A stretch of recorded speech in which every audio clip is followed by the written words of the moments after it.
U.S. attacks on Iran suspended at this hour. So President Trump announcing the pause on social media less than 2 hours before his deadline.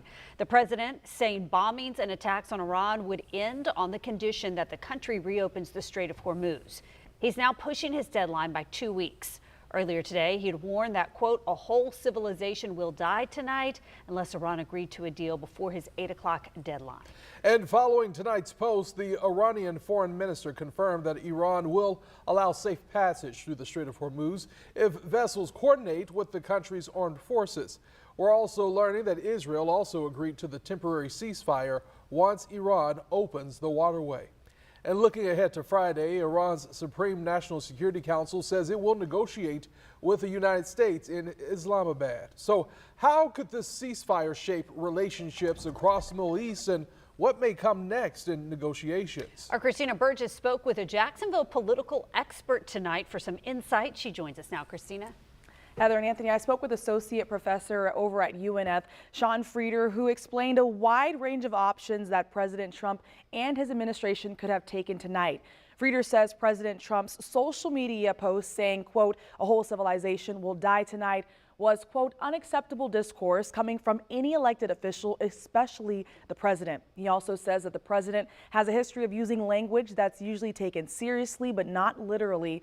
Frer believed the president would go with the less extreme option tonight by extending the deadline. You know, his goal here, I think, he comes from business. In business, you don't really care necessarily about your sparring partner thinking that you're saying the truth. You want them to think you're as crazy as possible, because if you're a crazy person, then maybe you just need to relent, give them whatever they want, and that's a good business tactic. In politics, that works somewhat differently. And President Trump announced a pause, agreeing that a 2-week double-sided ceasefire with Iran if the country reopens the Strait of Hormuz. Now, as negotiations continue, Frer says President Trump's initial threat, if acted on in the future, could carry serious global consequences.